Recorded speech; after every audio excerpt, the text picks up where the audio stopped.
Auntie, what's up, Auntie? I love you. Mình phải nói phải phản là phải có hoạt động lâu như thế cả. Hai đùng lâu you. Đi sang đi ăn đi lâu như thế này cũng mua sang cũng đa mua sang.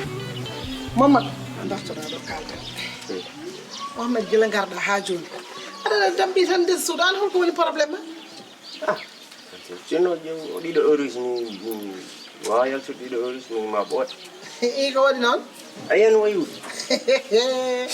Yew ay ko dum non jinna wala farmata halni kam ko non jabirmi ko ni e ni wadde ko farmata haali ko bon an Mamadou holne jaltuɗa wuro ngo holde ɗanɗiɗa an hay duuɓi ɗiɗi moƴƴi a dañani toon hitande wotade lebbi sappo e ɗiɗi garta ɗo ene wuli eneni ɗum aɗa ko jiɗi haalandema yo ɓowdi no mbaɗi yo holno ɓowdi mbaɗa aɗa jogui fabion ko hanma dilade fabion ma ok non wowani ɗum Mouhamadou bamma ɗo jibina yumma ɗo jibina min mbeɗeni an e hoore ma ko ɗo on jibinaɗa e Fouta he e tuppen saɗa wawi ɗum ɗon kam mofta yo ha ɗo e galle he sa accande yaltude boole ne wi e Fouta ne wuli e ne heewi tuppe ana e koye tuppe ñallanoɗa harade subaka ha jamma garta an faɗa wonti tuppe mbiya e ko ni natti wowde ɗum anti a natti wowde ɗum taw ko hitande wotere wallahi to no wayi jangde so ari ɗo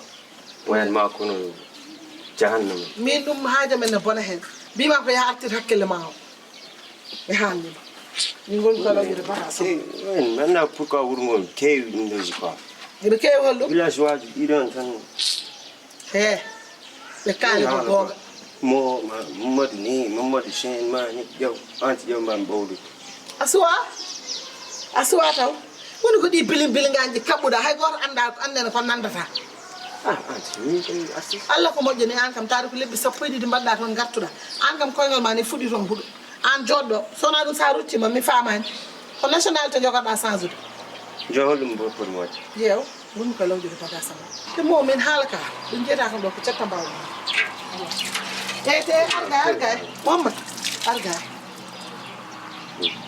aɗan ko ñami haala dondaram sidi ari ɗo nane o wiɓi ko debbo koye mum tan dewɗa he Mouhamadou mboɗo moori Allah e rasiru mo ala ɗo mbaɗmi jaam saka bone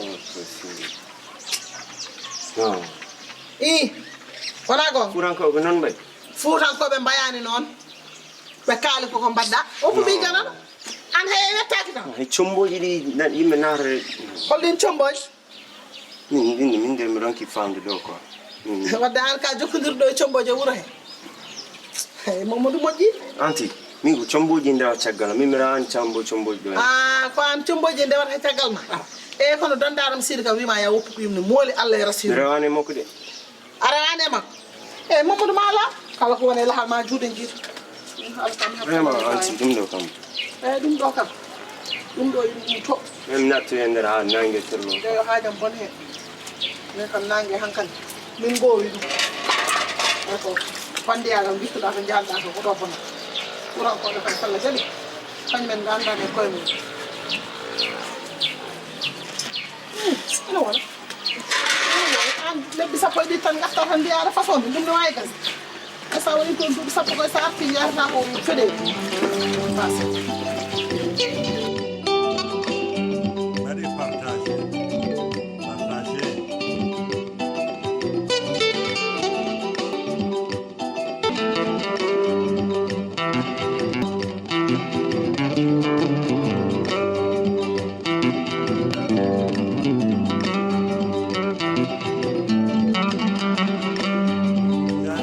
Nyam, ça va? Ça va bien? Bien. Voilà, Ñande mi yersu ni quoi. Non, boyo. C'est que ari andi kanko to wondo hakkille Ivoire Côte d'Ivoire o so dum ma de ma. Te mine baba min gona ko dugdude jamm nyalawma e boy ma o ko bornoto ko yadani je comprends. Et puis ayi ko wi ma ko poste do so borni do yimbe bi ya ko debba poste ji nay holko warati poste ko juuti man ou bien ko holdum okay wona chokdi juuti ni mbiyata te non mbami mayde ma non jidir mom wallahi so tikki way comme no aduna woni koy samde dewam c'est ça on fof non jaw o wat ko wi ko wala no mo de tay bas di ngowda wadde di wala no mo ñotugol di ngowda wadde di ganduda voilà c'est ça di nan tay groupe di do noton mo dum don badana mo tay bas badana mo tay pot badana mo robier yo yetto indi de yo yetto ha do yen e so fami ko parce que dum tagare so bi article so ñamti mo au moins babam wawa jaban dem kono so borni tubba tukkubiye babu moni kale o borno kilo tel makko andi dum don yaada ne dine men yaada ne dine men sa wopi dum don a rewi dow c'est ça ma anseli ça va anno jambol ma sha Allah ko muggindo tan be mon goni fay bitik o sika ko peli parce que so tini mi ari do rewat kala to nyammi o rewat no barde yamni ko burti est-ce que on a ma wonta non min barde makko on kanko bi mom buri hot ay ban momi incarnation Côte d'Ivoire ban momi incarnation ha Paris après min ngari bi mom bon il faut que je rentre à Fouta parce que mbura mi lutta quoi enfin il faut que je rentre parce que si je rentre pas au niveau de la Fouta mon papa va s'écraser oui comme si tu rentres dans la ventre de Lyon, je vais rentrer là-bas. Si tu rentres au Sénégal, je vais rentrer. Mais nous allons pas d'entendre quoi?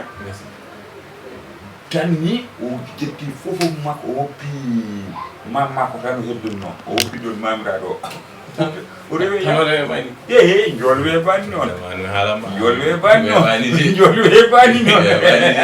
on ko yi ayi atio on ko yi dal bo manda o pi non o pi mo tani ko tonde mi mo tan ma so ma yenen o wi ça fait les occasions bim holdum o wi gilli njol we ban de joya tiwa mo ko do gondal to ngol do ngol ko habdude makko hawo wo ngurna amen am watta halde poular dum don jinni ma dum buri wande ko parce que zolle de sawdi wallahi awi fe parce que ngal adama ay ciosan may diine ma o yigo pilma basi yigo pilma tagi de oui ton kambe ko bela bon comme bela to borno culture do jinda ma ko makiji maki adani maki ko baruji bi nyalla koy makiji baruji e dum do dum non yaani do sa yi Sénégal minen do surtout Fouta min bawa dañde e guerre civile guerre dum ko diine o way non min mbori wawi wonde bandi yagal bangi goto kono so mi naati Fouta do bandi yagalam e saysa yagalam e caga yagalam fof min dum nan ha fora mi hofa dum mi namdo dum e sa mi anda dum yaadande so mi yehi cagal le won caga wona bandi yagal wona no wada affaire bandi yagal ngal ko adlu non parce que Fouta do ko leydi dine valeur quoi valeur uji amen de wa fam ñang yari mum non mi yewni mo non yo yongo wallahi wadde da yo wi dam tinno sibo Allah ñotal no ñotugol Sénégal mo da andi dum mo da andi bawal ma woni debbo woni gorko kala mo ñotanda ko nas mi yehi baden non tan sibo Allah way fewat nangu hen way ni nangata man badra mo ko non ay dum kam mo andi kam kalde o yi dum ko guerre mondiale kono min mo mi zer dum so boyi tan mo borno dum o geddat dum kam ko andi so pare o geddat wonta artude do e no waaw dum zer do hende parce que mi gabi suusam ay jar o bubbo sat Boubotan, français, ou du Mako, Timbikidio, ça a eu mon zéro, va te laisser au wire du wire. We don't have so good, you good, you have to mean hard though. Yeah, so we know that wire. Ma mère est morte, mon père est mort, mon oncle est mort, ma voisine est morte, et je reste comme mon grand-mère, et toi tu vas me laisser, je serai seul. You want to dead? Dead koy. Mu mo ala sa dejan. Dila ne nangu mi don. Mi wopan. Ay la debbo ne ha. Wa de bade non. OK boy. Merci. Inshallah. Ay wanya. Aïcha on fait comme ça wade. Merci way. Non. Aïcha. Wallahi ne. Allez. Dile kul bini. Dile tan rede no mbure e so e tire tan e tigi de tan. Tan atira Sénégal. E hawti sen jol yonko yow.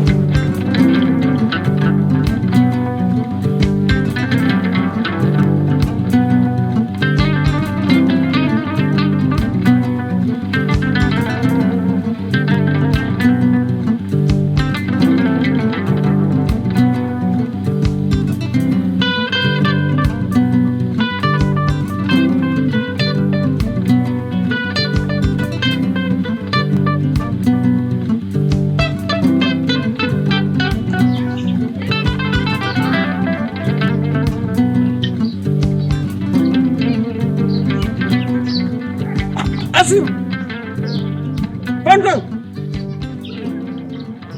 Yeah.